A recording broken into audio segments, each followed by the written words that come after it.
Hello everybody, hope you're all doing fantastically well. All of the points have faded away. Oh, isn't it fantastic? Leeds United, top of the pile. Leeds United with 37 points. I mentioned this in the video earlier on today. If you haven't checked it out, make sure you do so. Connor in the car. But it is our full-time series that we're going to be doing at the back end of every single weekend, going through the weekend's antics and where Leeds United now sit/lie. But yeah, there we go, everybody. We are 10 points ahead of second place in 2024, which is staggering. Second place being Norwich. An unbelievable feat for Leeds United to be where they are. And some more good news has come in today. It looks like Leeds United are progressing behind the scenes with agents and Tottenham. Daniel Levy probably in there as well, I'm sure, on the transfer of Joe Rodon over to the Whites. Now, why this is significant is because this guy is as solid as a rock and his game has developed significantly in a strange sort of way since Pascal has been out. Now, that's not to say that him and Pascal aren't the best centre-back partnership in the league, because I believe that they are, even though Ethan is doing a wonderful job, but he is the best midfielder in the world. So there you go. But yeah, it has to be said that Joe Rodon's developed a lot of different sides to his game, in my opinion, when Pascal's been out, because the reliance hasn't been so much on Joe, as I've mentioned in several other videos, but now he's passing through the lines, has got a lot crisper, a lot sharper, and a lot more effective, in my opinion, which is great to see. Great to see Daniel Farke able to develop his game as well. But there was a lot of murmurs from on the rumour mill saying that Joe Rodon, whichever division Leeds United are in, wants to join the Whites. Now, financially, how that will go would be much harder if Leeds were in the Championship, obviously, because we're going to have to sell on key assets. Then would Joe want to stay, because Leeds are going to get significantly weaker, with probably the likes of Somerville, Gnonto, Rutter, etc. leaving. We don't want to talk about that, but unfortunately, it is an eventuality, and why I think that is a little bit far off the mark. I don't think Joe Rodon will be joining Leeds United in next season if we were to remain in the Championship. And I do feel there would be, if teams were to go up from the Championship to the Premier League, other teams looking at Joe Rodon. And as we know in football, it isn't kind. We all fell in love with a lone player in Ben White, and we've fallen in love with another one here with Joe Rodon. So let's hope that we get to the Premier League and we get the thing that we didn't have with Ben White, which is signing our main man in this division in the Premier League. But apparently talks are going on behind the scenes, which is just great and has elevated my mood today, because the guy is just a rock. And as I say, it's great to see the development in sides to his game, which I really didn't believe would develop at Leeds. I thought you'd just get a really good player coming in and a really good player leaving the club, and us seeing, where we're at really at the back end of the season. But yeah, it's something that I am absolutely loving, seeing his development. Ampadu, I mean, there was a point at which yesterday, you guys will remember, Ampadu, ball comes out the sky and he just takes it, a plumb, takes it and moves into the midfield. But the ball came up in the sky. He was under pressure from Obafemi. He just takes it in his stride and marauds into that midfield. The guy is a touch of class, pizzazz, breathtaking beauty in this division on the ball. And yeah, he's got all the components to just be a really good Premier League midfielder, in my opinion. That's not me getting carried away with it. He's literally got all the transferable attributes to the top division. So yeah, in my opinion, he's going to be a really decent Prem player. And as soon as I saw him on the football pitch, I said it. And I really put my hat into the ring and said he's a Premier League player straight away, a tier 1 player. And he is 100%. What a player.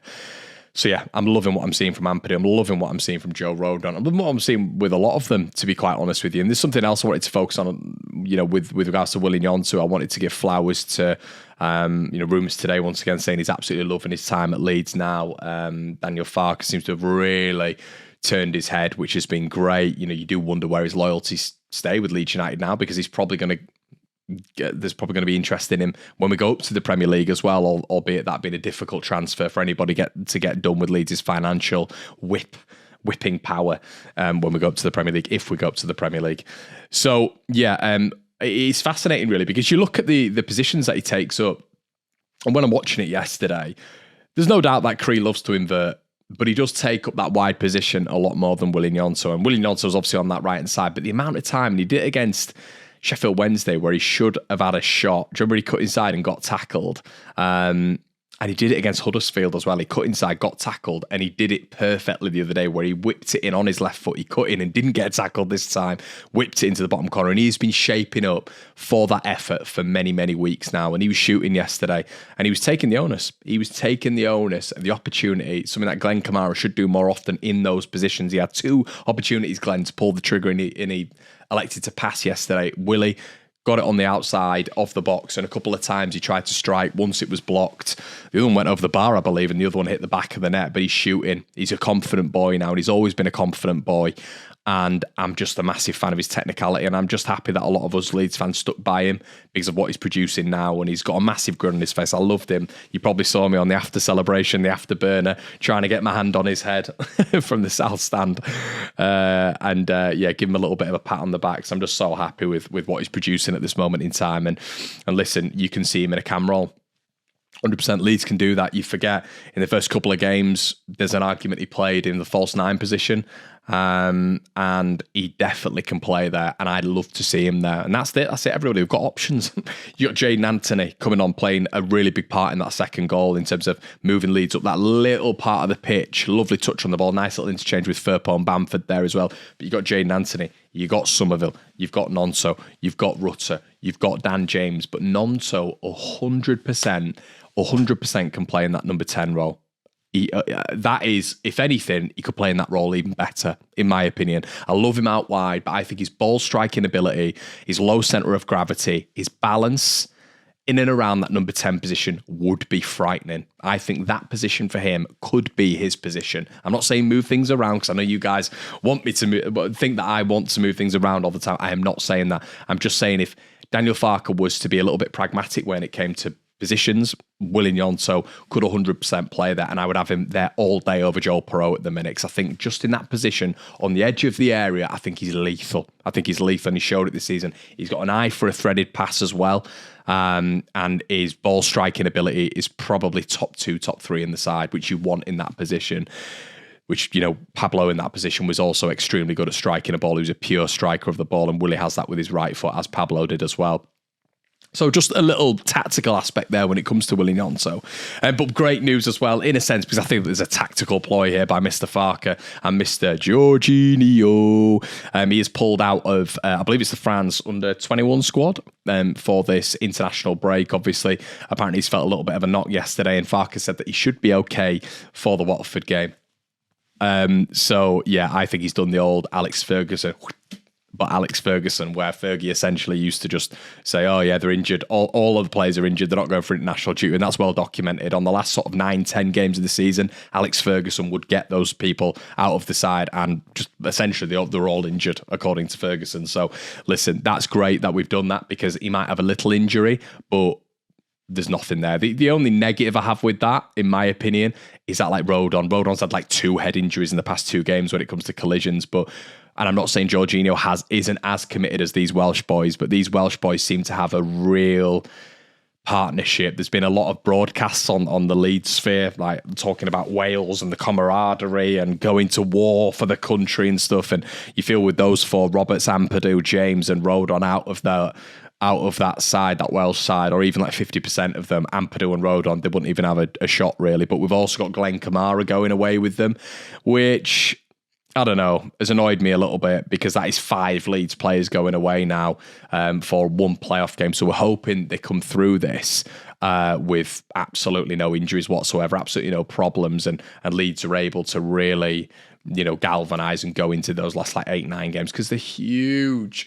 They're absolutely huge. And once again, there's only a point that separates us, but I think what people need to focus on is the form. The form right now is just unbelievable. We've got Watford when we come back. There's a lot of people saying it's going to be the toughest game of the season. It shouldn't be. And I know it'll be a difficult game, but it shouldn't be, because Huddersfield 2 weeks ago have gone there and beaten them 2-1. And Huddersfield, we know, made it difficult for us, but as a footballing side, very, very poor. So I want us to go to Watford, and I want us to beat Watford. But this isn't what we should be talking about now with this period of time. It's the fact that, Leeds were in second gear yesterday. We hit the post twice. So had a stonewall penalty denied, and Jake Cooper should have been off the pitch. Leeds should have ran away with that game yesterday in second gear. And that is the beauty of us right now. The rotation is, I've never seen this rotation for Leeds. As a fan, I've never seen it. There is so much you can do in the midfield. There's so much you can do at right back now. Centre-back, is a little bit less, but worst case scenario, you've got Cresswell and Cooper there. You've got the club captain and Cresswell, who played 2/3 of the season very, very well for Millwall last season, who did okay. Look, that's your depth. So, up front, Perot, obviously we know he's not an actual number 9, but you've got Joe Gelhardt in there as well. You've got Matteo Joseph. You've got, just a level of player, Bamford, obviously, a level of player that is just, the selection is fantastic, and the options out wide, the options in the middle. I love the addition of Connor Roberts. I think yesterday he probably got sent off if he was playing, but Leeds are just in a really good mode right now, and it's great to see. And I'm really interested to get your guys' thoughts. We're going to be back with the debrief tomorrow evening, everybody. I know a lot of you guys have been looking forward to it. It'll be back tomorrow evening. We're going to be chatting everything Leeds United. If you want to go over to the Patreon, we've got some bonus bits over there now. We're going to be recording an Across the Pond tomorrow morning for the Patreon. We're going to have the Generation Leeds out there as well. We're going to have a new little series with Oscar Marriott over there as well, which is going to be really interesting. A few bonus bits as well that we're going to be working on in this period as well. Guys, it's been an absolute pleasure. Make sure you like, comment and subscribe. We also, a little bit of news. I've not got them on yet, but the t-shirts that you saw on me, I've got a couple of mine in the wash at this moment in time. We have partnered up with Back4. Shout out to Gavin. We've been working together for a little while now on merchandise. We have the link in the description below for merchandise. Guys, it is quality. Now, I did a merch drop before. It was all right, I'll be honest. There's a couple of things that I designed myself, which I quite liked. I've got a background in graphic design, but it was okay. I thought it was all right. This is quality material, quality pricing. Check out the designs. You'll all love them. I'm so happy with them. It's not just a fob me off crap. It literally is like really quality designs. I think you'll really like it as well. I know a lot of you guys have been asking for ages, hence why I got on it. We've got another big thing coming as well, which hopefully in the next couple of months is going to put a little bit of a journalistic spin on One Leeds as well, which I've been working on in the background. Guys, it's been an absolute pleasure as always. Make sure you like, comment, and subscribe, and I'll see you on the other side. Cheers.